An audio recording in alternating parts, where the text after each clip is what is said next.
پاک کا ہدیہ پیش کریں۔ اللہم صلی علی سیدنا و مولانا محمد معدن الجود والکرم وآلہ واصحابہ الکرام وابنہ الکریم وبارک وسلم صلاة دائمتا سرمدا ابدا۔ اللہ عز و جل نے ہم سب کو بیدار کرتے ہوئے یوں ارشاد فرمایا، کیا تم نے یہ سوچ رکھا ہے کہ ہم نے تمہیں بیکار پیدا کیا ہے؟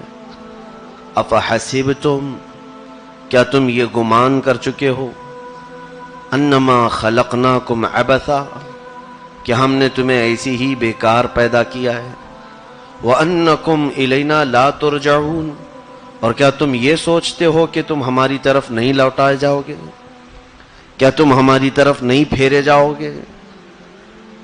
یہ رب ذوالجلال کی طرف سے دو طرح کی ہمیں تنبیہات آئیں۔ پہلی چیز تو یہ ہے کہ تم شاید یہ سوچ کر رکھے ہو کہ تمہیں ایسی فضول پیدا کیا گیا ہے، اور انسان کی دوسری سوچ یہ ہے کہ شاید وہ یہ سوچ کر بیٹھا ہے اسے کبھی واپس نہیں جانا ہے۔ اب یہ دونوں چیزیں انسان کے اندر پائی جاتی ہوں گی تبھی رب نے سوال فرمایا۔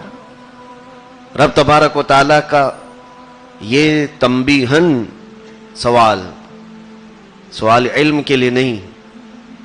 عزیزان گرامی، انسان کو یہ دو چیزوں کی لت پڑ جاتی ہے جس کی وجہ سے یہ پوچھا جا رہا ہے۔ پہلی چیز تو یہ ہے کہ وہ یہ سوچ کر بیٹھا کہ مجھے ایسی ہی پیدا کیا گیا ہے۔ اگر انسان کو یہ معلوم ہو جائے کہ نہیں وہ کسی خاص کام کے لیے پیدا کیا گیا ہے تو پھر وہ فضول کاموں میں اپنا وقت تو برباد نہیں کرتا، وہ اپنی راتیں یوں ضائع نہیں کرتا جس طرح سے آج ضائع کر رہا ہے، وہ اپنے اوقات کو اس طرح سے غلط کاموں میں برباد نہیں کرتا جس طرح سے وہ آج کر رہا ہے۔ اس کا مطلب، اس کا نتیجہ یہ نکلتا ہے کہ انسان یہ سوچ کر بیٹھا ہے مجھے فضول پیدا کیا گیا ہے، بیکار میں مجھے بنایا گیا ہے۔ اور دوسری چیز یہ ہے، اس کے جینے کا طریقہ تو یہ بتاتا ہے کہ شاید یہ کبھی واپس نہیں جانے کا سوچ کر بیٹھا ہے، اسی لیے کہ جسے معلوم ہو کہ پلٹنا ہے۔ مثال کے طور پر اگر میری ٹرین 5 بجے کی ہے تو میں اسی اعتبار سے اپنے کام تیزی سے کرنا شروع کر دیتا ہوں۔ میری ٹرین چھوٹنے میں صرف 2-3 گھنٹے باقی رہ گئے، مجھے جلدی سے کپڑے سنبھالنے ہیں، سامان پیک کرنا ہے۔ ہمارے کام کاج میں فرق پیدا ہو جاتا ہے۔ اگر مجھے معلوم ہو کہ میرا واپس جانے کا وقت یا میری ٹرین کے چھوٹنے کا ٹائم صرف 2-3 گھنٹے باقی ہے، وہ میرا کیا آپ کے ساتھ بھی یہی ہوگا کہ آپ کی ایکٹیویٹیز بدل جاتی ہیں؟ ایسا نہیں کہ آپ گپے مارتے ہوئے بیٹھے ہوں، جتنی چیزیں ہوں گی فوراً آپ سمیٹنا شروع کر دیتے ہیں۔ لیکن زندگی گزارنے کے طریقے جو آج ہم نے بنا رکھے ہیں، اس سے تو ایسا لگتا ہے کہ سب نے یہ سوچ رکھا ہے شاید کبھی لوٹنا نہیں ہے، پلٹنا نہیں ہے۔ قل ان الموت الذي تفرون منه فانه ملاقيكم ثم تردون الى عالم الغيب والشهاده فينبئكم بما كنتم تعملون۔ اے حبیب کرم صلی اللہ علیہ وسلم، آپ ان لوگوں سے بتا دیں جس موت سے تم بہت دور بیٹھے ہوئے ہو، بھاگ رہے ہو، وہ ان قریب تمہارے پاس آنے والی ہے۔ فانه ملاقيكم، تم سے ملنے والی ہے وہ۔ ثم تردون الى عالم الغیب والشہادہ، پھر تم عالم الغیب والشہادہ رب ذوالجلال کی طرف لوٹائے جاؤ گے، پھیرے جاؤ گے۔ فینبئکم بما کنتم تعملون، پھر وہ تمہیں بتائے گا کہ تم کیا کیا کرتے تھے۔ یعنی پلٹنا ہر انسان کے لیے ہے۔ انسانوں میں خواہ انبیاء و رسولان نظام ہوں یا اولیاء کاملین و صلحاء امت ہوں، ہر ایک کے لیے رب تبارک و تعالیٰ نے واپس لوٹنے کا ایک وقت مقرر فرمایا ہے۔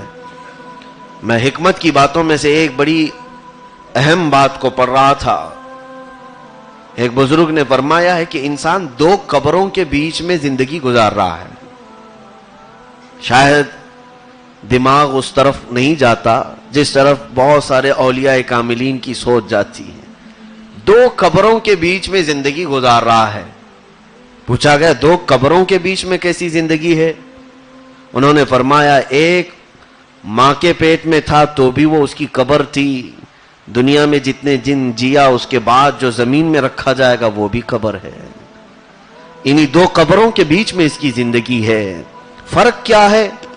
ماں کے پیٹ میں تھا تو اس کی قبر ہی تھی وہ، ہاں نکلنے کے اور جانے کے انداز الگ الگ ہیں۔ ماں کے پیٹ سے آیا تھا تو بھی اسے فوراً غسل دیا گیا، اور یہاں جانے کے وقت بھی غسل دے دیا جاتا ہے۔ ایک قبر سے نکلا ہے، دوسری قبر میں جانے کے وقت پھر غسل دے دیا جاتا ہے۔ ہاں ایک فرق انہوں نے یہ بھی بتایا، ماں کے پیٹ سے بغیر لباس کے آیا تھا، فوراً کپڑے پہنا دیے گئے، سلے ہوئے کپڑے، اور ادھر جانے کے وقت سلے ہوئے کپڑے اتار لیے گئے، جو پہن کر رکھا تھا وہ اتار لیے گئے، وہ لباس الگ پہنا دیا گیا۔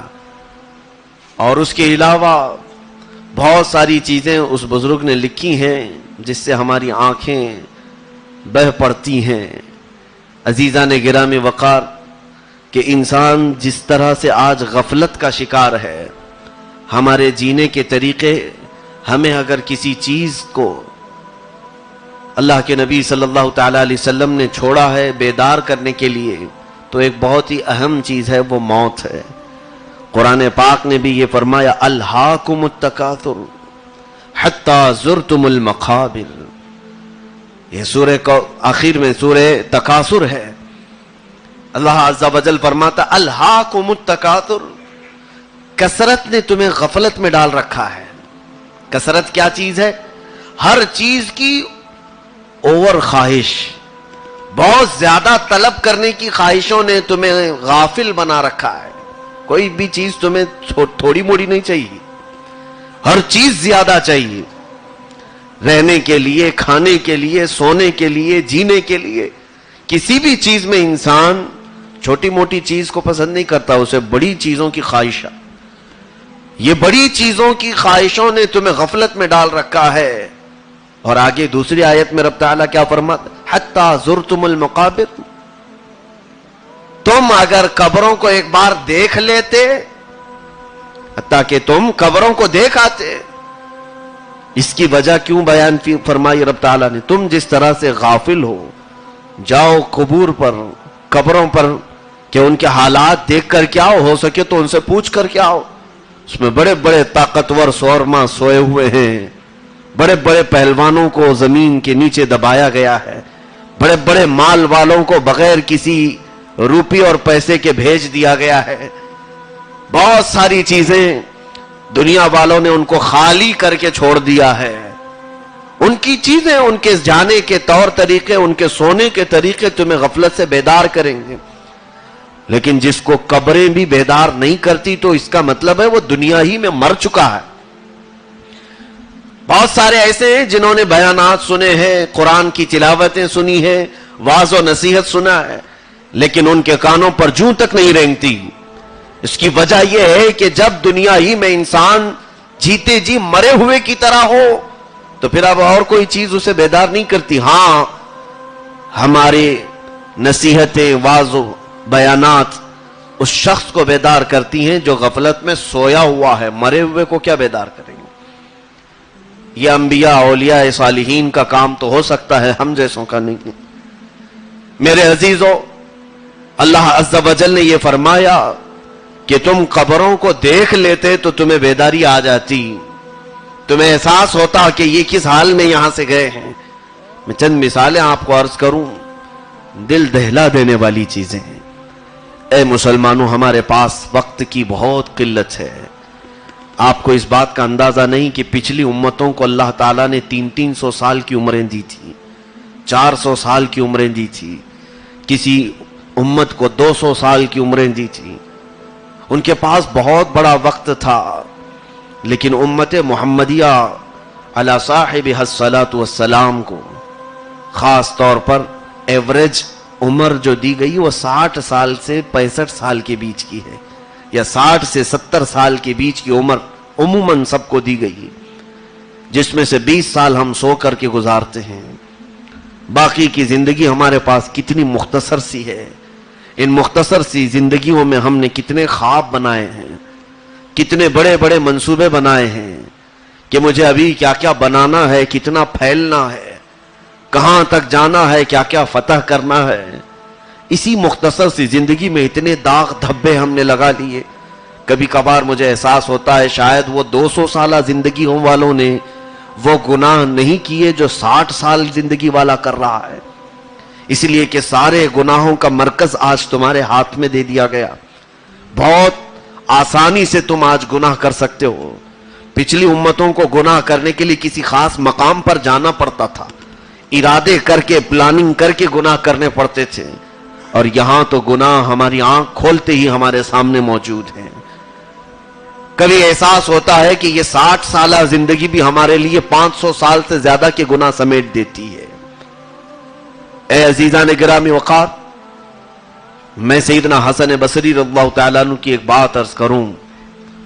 مشہور تابعی ہیں، جلیل القدر تابعی ہیں، آپ نے عبرت کے لیے بہت ساری چیزیں اپنی کتابوں میں بھی بیان فرمائی، اپنے وعظ و نصیحتوں میں بھی بیان فرمائی۔ فرماتے ہیں کتاب میں لکھا ہوا ہے، سیدنا حسن بصری رضی اللہ تعالیٰ عنہ اپنے گھر کے کنارے بیٹھے ہوئے تھے، ایک جنازہ سامنے سے جا رہا تھا۔ جنازہ جیسے ہی سامنے سے گزرا، حضرت حسن بصری رضی اللہ تعالیٰ عنہ کھڑے ہو گئے، جنازے کے پیچھے پیچھے ہو لیے۔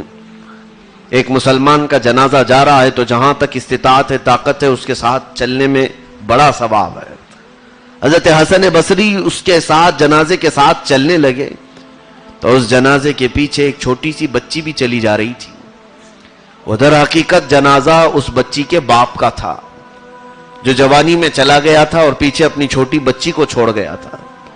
بچی روتے ہوئے جا رہی تھی اور بے انتہا اس کے آنسو رخساروں سے رخسار بھیگے ہوئے تھے۔ حضرت حسن بصری رضی اللہ تعالیٰ عنہ اس کی طرف پلٹ کر دیکھتے ہیں، وہ زارو قطار روتے ہوئے ایک بات کہہ رہی تھی، کہتی ہے کہ اے بابا جان، آج میرے اوپر ایسا وقت آیا کہ اس سے پہلے کبھی ایسا وقت نہیں آیا تھا، کبھی ایسا گھر میں یا زندگی میں ایسا وقت مجھ پر نہیں آیا کہ غموں کا پہاڑ مجھ پر ٹوٹ پڑا، میرا باپ میرے سامنے سے جا رہا ہے۔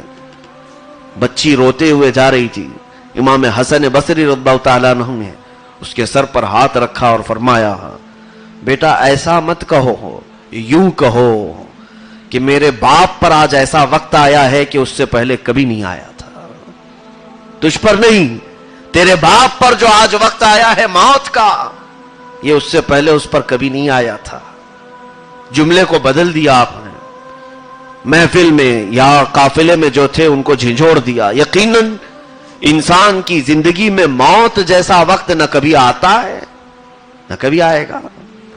یہ سخت ترین وقت ہے ہمارے لیے، جس کے انتظار میں میں اور آپ بیٹھے ہوئے ہیں۔ آج ہم اسی کے انتظار میں ہیں، اور ہم سب ایک نہ ایک دن اس دنیا کو سدھار جائیں گے۔ سیدنا حسن بصری رضی اللہ تعالیٰ عنہ کی اس بات پر وہ ننھی سی بچیا خاموش تو ہو گئی، روتے روتے وہ قبرستان تک گئی، دفن کر کے واپس آ گئے ہیں۔ دوسرے دن حضرت حسن بصری رضی اللہ تعالیٰ عنہ دیکھتے ہیں کہ یہ بچی اپنے کپڑوں کو اچھالتے ہوئے روتے روتے دوڑتی ہوئی قبرستان کی طرف جا رہی ہے۔ بھاگتی ہوئی قبرستان کی طرف گئی تو آپ بھی اس کے پیچھے ہو لیے کہ کل ہی اس کے باپ کا جنازہ گیا ہے اور اسے دفن کیا گیا ہے، آج یہ بچی کس طرف جا رہی؟ دیکھا تو دوڑتے ہوئے قبرستان میں داخل ہوئی اور اپنے باپ کی قبر کو لپٹ گئی، بے انتہا رونے لگی۔ باپ کی قبر کی قدموں کے پاس بیٹھ کر زارو قطار روتے ہوئے کہنے لگی، بابا جان کل کی رات آپ کی کیسی گزری؟ اس سے پہلے والی رات میں آپ کو کھانا لا کر دیتی تھی، پتہ نہیں کل رات آپ کو کون کھانا لایا ہوگا۔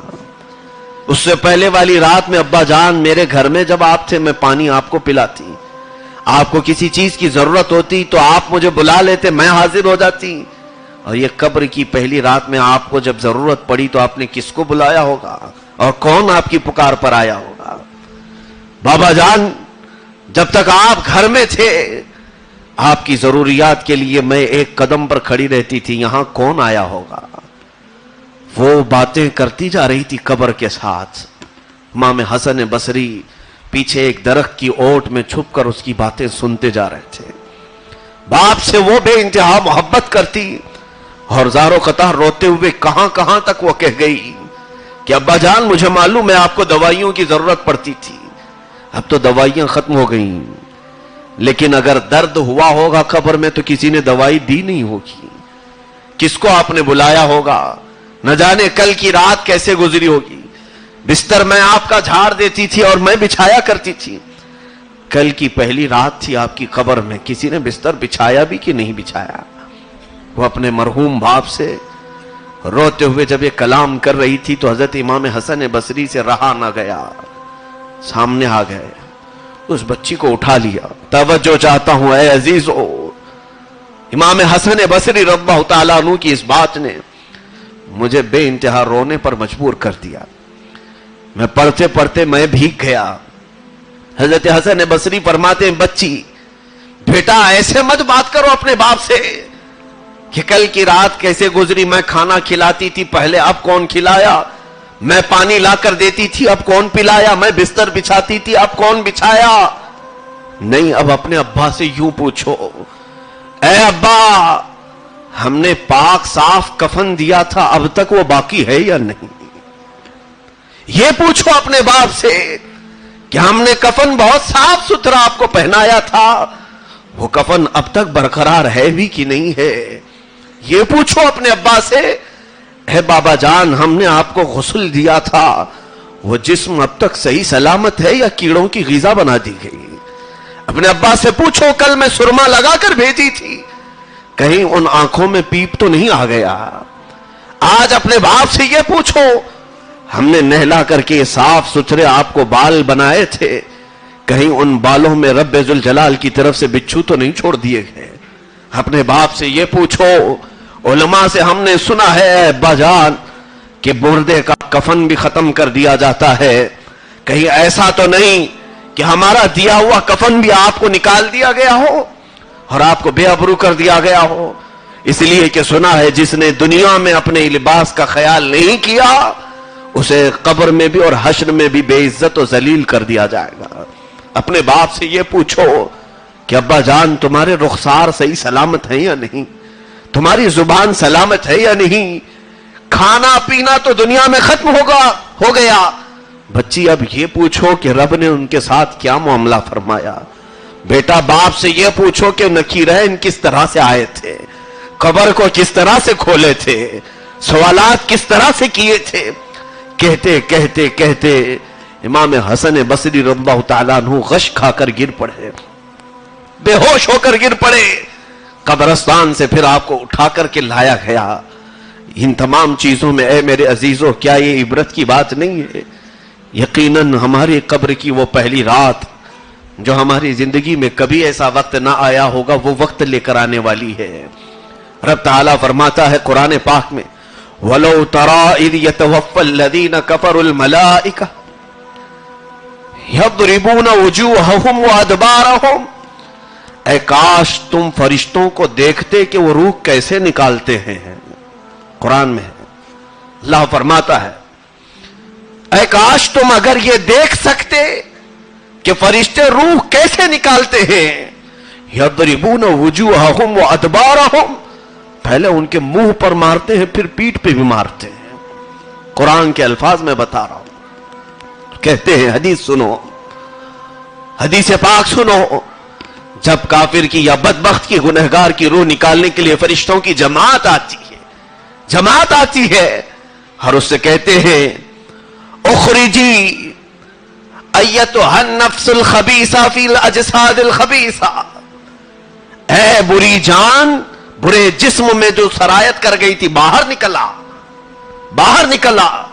فرشتے اس سے پکارتے ہیں روح نکلنے سے قبل، اور اس کے بعد کیا کہتے ہیں ابشری من حمیم وغساق وآخر من شکلہ ازواج، تجھے بشارت ہو جہنم کے کھولتے ہوئے پانی کی، اور تجھے بشارت ہو جہنم کے کانٹے دار درخت کی۔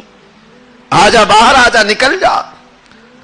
لا مرحبا بہم انہم صال النار، تیرے لیے کوئی بشارت خوشخبری نہیں، تیرے لیے کوئی مرحبا نہیں، تو جہنم کی مہمان بننے والی ہے۔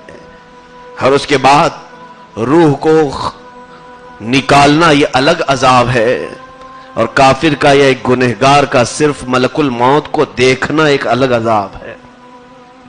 روح کو لے کر آسمانوں کی طرف جب فرشتے جاتے ہیں دروازہ کھٹکھٹایا جاتا ہے. یہ حدیث پاک میں موجود ہے. افتحوا الباب، فرشتے کہتے ہیں دروازہ کھول لو. دربان جو ملائکہ ہیں وہ پوچھتے ہیں کون ہے، کس کی روح ہے؟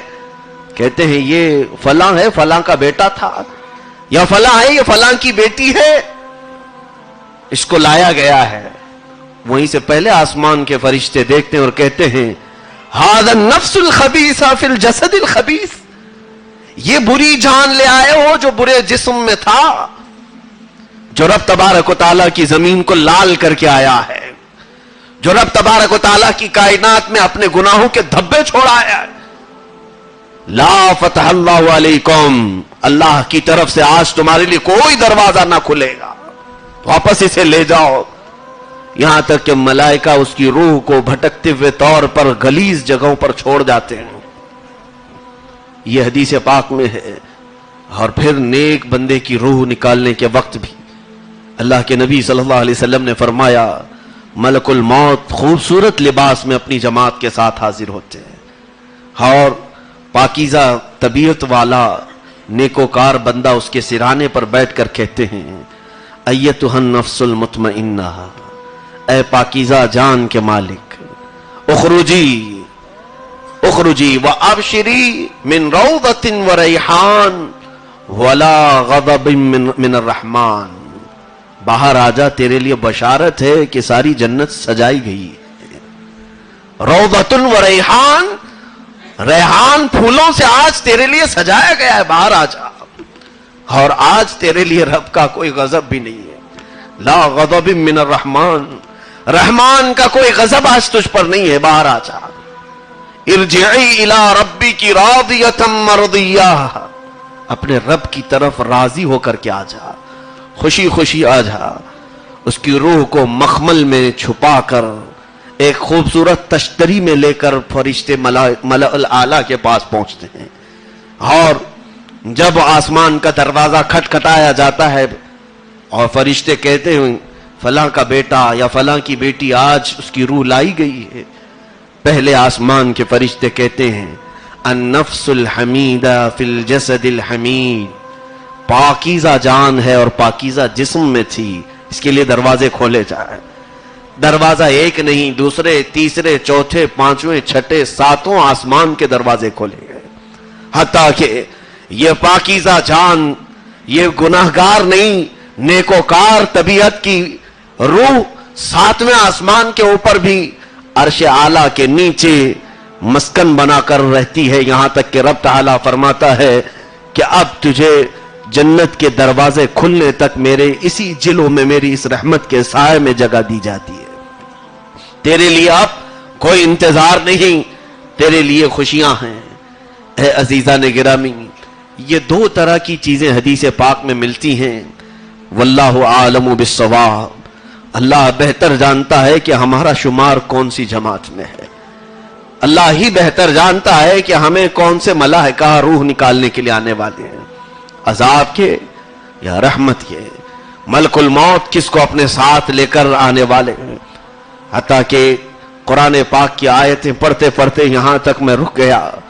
اللہ تعالیٰ نے فرمایا اخرجوا قل یتوفاکم ملک الموت الذی وکل بکم، اور رب تبارک و تعالیٰ فرماتا ہے اے محبوب آپ فرما دیں قل یتوفاکم ملک الموت الذی وکل بکم، ملک الموت کو جو ذمہ داری دی گئی ہے وہ تمہارے اوپر پوری کر کے رہیں گے، وہ روح تمہاری نکال کر رہیں گے.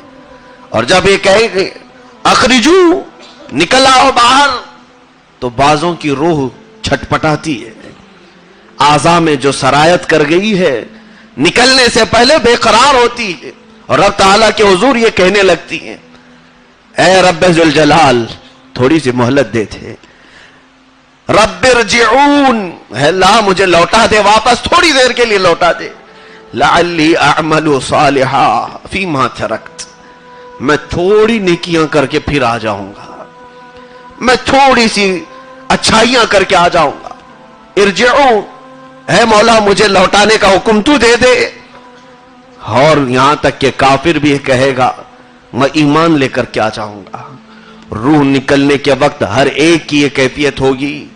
حضرت امام حسن بصری رضی اللہ تعالیٰ عنہ فرماتے ہیں ہر جان پچھتائے گی, ہر انسان پچھتائے گا, چاہے وہ نیک ہو یا گنہگار.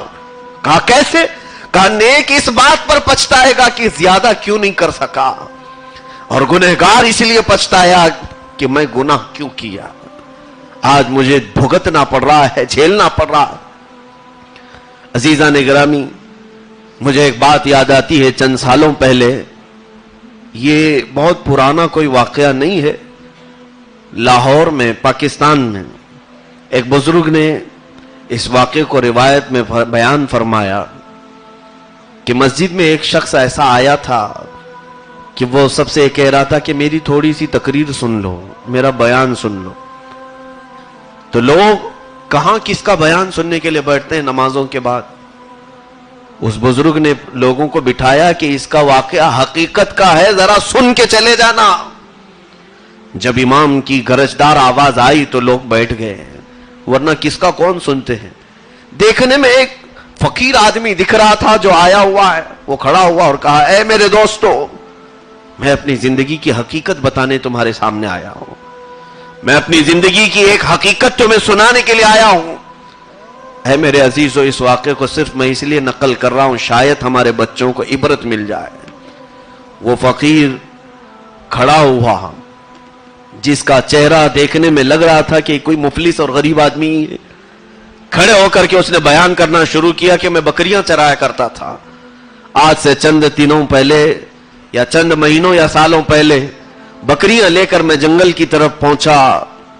تو جنگل میں جانے کے بعد شام کا وقت قریب آیا تھا کہ میں بکریوں کو سمیٹ رہا تھا. اچانک مجھے ہاتھی کے چنگھاڑنے کی آواز آئی, اور بہت خوفناک آواز.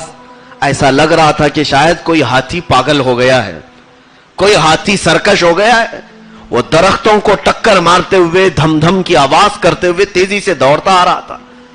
مجھے جسم میں کپکپی سی آ گئی کہ کوئی ہاتھی پاگل ہوا ہے اور وہ پھر کسی چیز کو نہیں دیکھے گا, مسل دے گا. حیرت کی جب آنکھیں میری پھٹی رہ گئی جب میں نے دیکھا ہاتھی میری طرف بڑھتا ہوا آ رہا ہے. وہ اتنا خطرناک اور بہت بھاری جسم کا ہاتھی تھا. تو میں بچ بچاتے ساری بکریاں چھوڑ کر بھاگنے لگا کہ میں کوئی پناہ ڈھونڈ لوں. ظاہر سی بات ہے کوئی درخت باقی نہیں رہتا اس ہاتھی کے ہاتھ میں. وہ اپنی سونڈ سے درختوں کو اپنا لقمہ بنا رہا تھا. درخت پر چڑھنے کو تو میں نے عافیت نہیں سمجھی, دوڑتا رہا اور پکارتا رہا کہ مجھے کوئی پناہ مل جائے, کوئی پناہ مل جائے. اسی اسنا میں ایک چھوٹی سی عمارت مجھے دکھی, گنبد ٹائپ کی. ایسا لگتا تھا کہ اس کے اندر کوئی قبر ہوگی, پرانے زمانے میں کسی کی قبر بنائی گئی ہوگی اندر. تو میں اس میں اندر داخل ہو گیا تو دروازے بہت چھوٹے سے تھے, کھڑکی ٹائپ کے. اندر اندھیرا اور حقیقت میں وہاں ایک قبر تھی, قبر موجود تھی. وہ ہاتھی دوڑاتا ہوا وہاں تک پہنچ گیا, اور جب وہ اندر داخل نہیں ہو سکتا تھا, چھوٹے سے دروازے تھے, تو اس نے اپنی سونڈ اندر داخل کی. مجھے پکڑنے کے لیے یا مجھے روندنے کے لیے اس دروازے کے اندر سے سونڈ داخل کیا, اور اس کی سونڈ خالی صرف مجھے ٹکراتی تھی تو میرا جسم پورا ہل جاتا تھا. بچ بچاتے میں کسی کنارے, دیوار کے کنارے چھپا رہا اندر کے اس قبے میں, اس چھوٹی سی عمارت میں. اچانک دیکھا میں کہ قبر سے کچھ بچھو نکل آئے, اور اتنے خطرناک بچھو تھے کہ وہ بچھو رینگتے ہوئے, ظاہر سی بات ہے بچھو اڑتا نہیں, دیواروں پر آنے لگے. میں نے دیکھ لیا کہ یہ بچھو ڈنک مار سکتا ہے. اب میرے پاس بچنے کی کوئی صورت نہیں تھی. ایک طرف باہر ہاتھی ہے اور یہاں بچھو نکلے ہوئے ہیں. اس گنبد سے ایک چین لٹک رہی تھی, زنجیر. میں اس سے لٹک گیا اور اپنے آپ کو بچا رہا تھا. اسی اسنا میں نے دیکھا کہ ہاتھی کی سونڈ کو ایک بچھو نے ڈنک مارا. دیوار پر چلتے ہوئے ایک بچھو نے ہاتھی کو ڈنک مارا, جس سے ہاتھی فی الفور مر گیا, ختم, باہر مر گیا, اور اس کی سونڈ بھی باہر پڑی تھی. ایسے مرا کہ اس کی سانسیں بھی نہیں سنائی دے رہی تھی, کچھ بھی نہیں. اور اسی ہسنا میں وہ کہتا ہے میں نے دیکھا کہ بچھو بھی اندر چلے گئے، نہیں تھے، آس پاس کچھ بھی نہیں تھا. میں نے سوچا شاید میرے بچنے کا کوئی راستہ نکل آیا، نہیں تو اس نے اپنی موت کو بہت قریب دیکھ لیا. وہ کہتا ہے میں دروازے سے باہر نکل آنے کی سوچ رہا تھا، لیکن دروازے کے باہر یہ دیو ہیکل ہاتھی پڑا ہوا ہے، اس کے مر جانے کے بعد بھی اس پر سے مجھے گزرنا پڑتا، اس کے علاوہ کوئی راستہ ہی نہیں تھا. ہاتھی کے اوپر سے مجھے گزرنا تھا، اور اتنا خطرناک ہاتھی کے مرنے کے بعد بھی ہمارے اندر ہیبت طاری کر رہا تھا. وہ شخص کہتا ہے نہ چاہتے ہوئے بھی میں دروازے سے نکلا، اور ہاتھی کے اوپر جیسے ہی میں نے پیر رکھا اس کے پیٹ میں میرا پیر گھس گیا اندر. وہ ہاتھی گل گیا تھا اندر سے، پیر اندر گیا، میں نے پیر باہر نکالا تو میرے پیر کا گوشت پورا ختم ہو چکا تھا. اور اسی طرح میں لنگڑاتے ہوئے باہر کسی طرح نکل آیا اور بچ گیا. وہ تہبند پہن کر کے مسجد میں بیان کر رہا تھا یہی فقیر، اور سارے لوگوں کو اس نے اپنی تہبند اٹھا کر کے دکھائی تو سوائے ہڈی کے کچھ نہیں تھا اس کے پیروں میں. سارا اس کے پیر کا گوشت ختم ہے، صرف گھٹنے کا ایک اور باقی پنڈلیوں کی ایک ہڈی دکھ رہی تھی. اس نے کہا ہے دوستوں میں یہ واقعہ اس لیے عرض کر رہا ہوں کہ قبر سے نکلا ہوا ایک بچھو ہاتھی کو ڈنک مارا، وہ اتنا زہریلا تھا کہ ہاتھی فی الفور مرا بھی اور جسم گلا بھی، اور گلے ہوئے جسم پر میرا پیر پڑا تو گوشت ختم ہوا. اے رب ذوالجلال، اگر ہماری قبروں میں وہ بچھو آئے تو پھر ہمارا انجام کیا ہوگا، ہم سب کا انجام کیا ہونے والا ہے. اور وہ کہتا ہے اے دوستو، شاید مجھے رب تبارک و تعالیٰ نے کوئی پیغام دینے کے لیے اس واقعے کو میرے سامنے فرمایا ہوگا کہ مجھے عبرت بنا کر کے تمہارے سامنے پہنچایا ہے. پاس آ جاؤ، تمہاری یہ مختصر سی دنیا تمہیں لذتوں کے سمندر میں ڈبو دے گی، مار کر رکھ دے گی، اور تم اپنے رب سے بہت دور کہیں کسی جگہ گر جاؤ گے، اور پھر تمہیں عذاب کے فرشتے ہی اٹھا کر لے جائیں گے. اے عزیزان گرامی وقار، میں کتنی ایسی چیزیں دیکھوں آپ کو. حضرت سفیان ثوری رضی اللہ تعالیٰ عنہ کے زمانے میں ایک چھوٹی سی لڑکی، چھوٹی کیا جوان لڑکی کا انتقال ہوا تھا. حضرت سفیان ثوری رضی اللہ تعالیٰ عنہ یہ بھی مشہور تابعی ہیں، فرماتے ہیں باپ کی اکلوتی تھی، باپ بہت پیسے والا تھا، ہر اس کی خواہش پوری کرتا تھا، لیکن جوانی میں مر گئی، قبر میں دفن کر دیا گیا. یہ بہت رویا. حضرت سفیان ثوری کے پاس آ کر کہتا ہے مجھے معلوم نہیں وہ دنیا ہوتی کیسی ہے، قبر کی دنیا کیسی ہوتی ہے. میری بیٹی بہت مجھے عزیز تھی، بہت پیاری تھی، دفن کر کے آنے کے بعد ایک ہی خواہش مجھے ستاتی ہے، کاش میں اس کی قبر کی زندگی کو ایک بار دیکھ لوں، وہ کیسے ہے، کس حالت میں ہے، میں ایک بار اس سے بات کر لوں. حضرت سفیان ثوری رضی اللہ تعالیٰ عنہ نے کہا آج رات جاؤ، یہ وظیفہ پڑھو، اور اپنی ٹوپی دی یہ پہن کر سو جاؤ. وہ بندہ کہتا ہے میں آیا گھر، اس امام کے بتائے ہوئی بات پر عمل کیا، ان کی ٹوپی پہن کر سویا تو فوراً میں نے دیکھا حجابات ہٹ گئے ہیں، میں اپنی بیٹی کی قبر کے پاس کھڑا ہوں، اور میں نے اس کو ایسی حالت میں دیکھا کہ جس کو میں بیان نہیں کر سکتا. میری بیٹی کے انتقال کو ایک ہی دن ہوا تھا، لیکن وہ ننگی پڑی ہوئی تھی، اس کے جسم پر کوئی لباس نہیں تھا. حد تو یہ ہے کہ اس کا سر اتنا بڑا کہ پہاڑ کی شکل اختیار کر گیا ہے، بہت بڑی اور بھیانک شکل بنائی گئی. میں نے بیٹی سے پوچھا کہ اے بیٹا تیرے ساتھ یہ کیا معاملہ ہوا ہے؟ وہ زار و قطار چیخنے لگی اور کہنے لگی ابا جان تم نے ہر میری خواہش پوری کی، یہ دیکھو جو میں اپنے بال کھلے رکھ کر باہر گھومتی تھی، فرشتوں نے میرے سر کو پہاڑ کے جیسا بڑا بنایا اور میرے ہر بال کو درخت کی جو جڑیں ہوتی ہیں ان جڑوں کی طرح بنایا، اور ایک فرشتہ ایک جڑ کو کھینچتا تھا، جیسے میرے ایک بال کو کھینچا تو میرے سر میں گڑھا پڑ جاتا تھا، جیسے کسی درخت کے جڑ کو ہلائیں تو پوری زمین ہل جاتی، کھڈے پڑ جاتے ہیں. میرے ایک ایک بال کو اتنا بڑا بنا کر کھینچا گیا، میرے سر میں گڑھے پڑ گئے.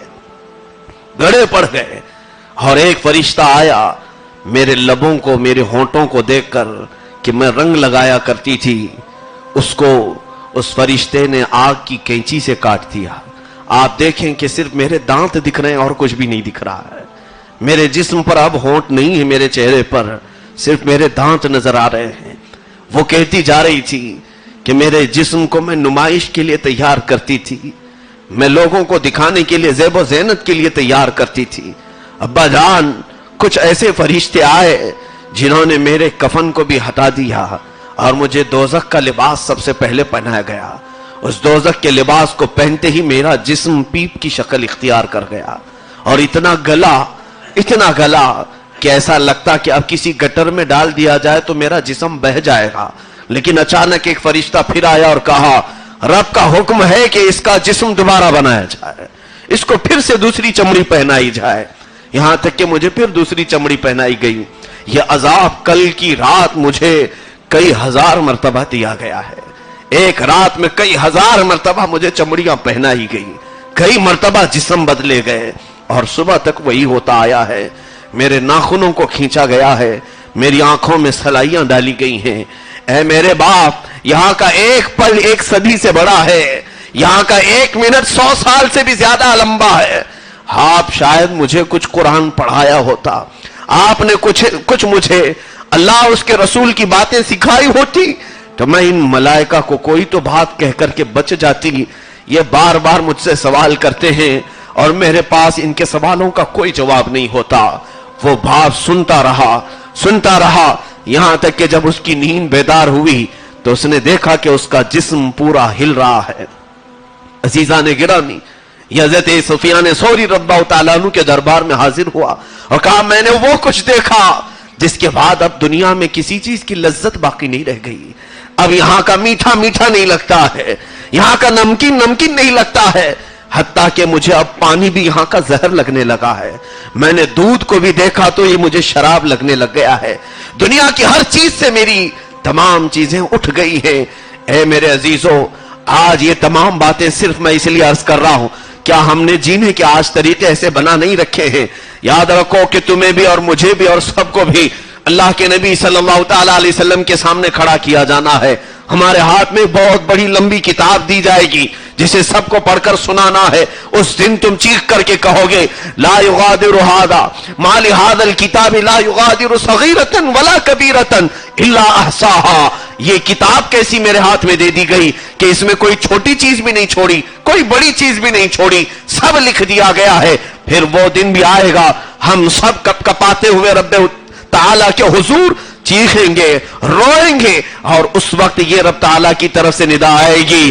اللہ رب العزت یہ ارشاد فرمائے گا کہ آج لا یکلمہم اللہ یوم القیامہ ولا یزکیہم. اللہ ان سے آج بات بھی نہیں کرے گا اور انہیں پاک بھی نہیں کرے گا. اور یہ بھی حدیث پاک میں ہے لا یرحمو، ان پر کوئی رحم بھی نہیں کیا جائے گا، ان پر کوئی شفقت نہیں کی جائے گی، کوئی مہربانی نہیں کی جائے گی. اس لیے آج وقت کے ختم ہونے سے پہلے ہمارے ائمہ کرام نے بار بار جو ہمیں تنبیہ کی ہے، نصیحتیں کی ہے اور فرمایا ہے کہ تم اپنے وقت ہوتے ہوئے ہی اپنی اصلاح کر لو، اپنی توبہ پر قائم ہو جاؤ، اپنی نمازوں کو صحیح کر لو اس سے پہلے کہ تمہاری نماز پڑھ دی جائے. تم اپنی پچھلی تمام گناہوں کی سابقہ گناہوں کی تلافیاں کر لو. رب تعالیٰ بے شمار خطاؤں کو معاف کرنے والا رحیم و کریم و غفار و ستار رب ہے. اللہ کے حضور دعا ہے مولا کریم ہم سب کو کہنے سننے سے زیادہ عمل کی توفیق عطا فرمائے. رب ذوالجلال ہم سب کو قبر و حشر کے عذابات سے محفوظ فرمائے. ہم نہیں جانتے اے رب ذوالجلال کہ ہماری روح کس حال میں قبض کی جانے والی ہے. ہم نہیں جانتے کہ ہماری موت کس زمین کے خطے پر آنے والی ہے. اے رب ذوالجلال ہم نہیں جانتے کس بیماری میں تو ہمیں گرفتار کر کے اٹھانے والا ہے. مولا ہم سب نہیں جانتے کہ کون سی گھڑی اور کون سا وقت ہمیں اٹھا کر لے جانے والا ہے. اے رب ذوالجلال ہم یہ تک نہیں جانتے موت کے وقت ہم نے جن کو دوست سمجھا وہ ہوں گے بھی کہ نہیں ہوں گے. ہم یہ بھی نہیں جانتے موت کے وقت ہمارے بچے بیویاں بیٹیاں سب ساتھ ہوں گی یا نہیں ہوں گی. نہ جانے زمین کے کس خطے میں تو ہمیں موت کا پیغام بھیجنے والا ہے. ہواؤں میں یا سمندروں میں، پانی میں یا آگ میں، ہمیں اس بات کی آج کوئی خبر نہیں ہے. اس کے باوجود ہم تجھ سے اس طرح سے بے خوف زمین پر گھومتے ہیں جیسے لگتا ہے کہ لوٹنا ہی نہیں ہے، لوٹنا ہی نہیں ہے۔ تو نے ہمیں قرآن پاک میں بار بار ارشاد فرمایا منہا خلقناکم وفیہا نعیدکم ومنہا نخرجکم تارۃ اخری، ہم نے تمہیں اسی مٹی سے بنایا ہے، اسی میں تمہیں لوٹائیں گے اور اسی سے دوبارہ تمہیں اٹھائیں گے۔ اے کریم خدا ارحم الراحمین مولا، تیرے دربار میں ہاتھ پھیلائے ہیں یہ گنہگار، یہ عاجز و شرمندگی کے ساتھ کہ ہم سب کے گزشتہ گناہوں کو معاف فرما دے، تو معافی کا قلم ہم سب کے نامہ اعمال پر پھیر دے۔ ستار و غفار خدا جلیل القدر انبیاء کرام علیہ السلام نے جس طرح کی ہمیں بشارتیں دی ہیں یا وعیدیں سنائی ہیں، ان تمام پر ہمیں عمل کی توفیق عطا فرما۔ اے کریم خدا ارحم الراحمین، بچوں کو نیک سلیقے عطا فرما، جوانوں کے بگڑے ہوئے راستوں کو عطا صحیح کر دے، بوڑھوں کو مولا جانے سے پہلے اصلاح حال کی توفیق عطا فرما۔ ہماری بچیاں، بیویاں، بیٹیاں، بہویں، بہنیں، مائیں، سب کو مولا عزت و عصمت اور ان کے چادر عفت کی حفاظت کی توفیق عطا فرما۔ کریم خدا بس اخیر میں اتنی التجا ہے، وہ منہ دکھا، وہ منہ دے جو تیرے نبی کو دکھانے کے قابل ہو۔ مولا اس وقت تک دنیا سے نہ اٹھا جب تک تو ہم سے راضی نہ ہو جا۔ مولا جب تک تو ناراض ہے ہم سب کو اپنی ناراضگی سے دور کر دے، توبہ کی توفیق مرحمت فرما۔ وصلی اللہ تعالی علی خیر خلق محمد وآلہ وصحبہ اجمعین، وآخر دعوانا الحمدللہ رب العالمین۔ السلام علیکم۔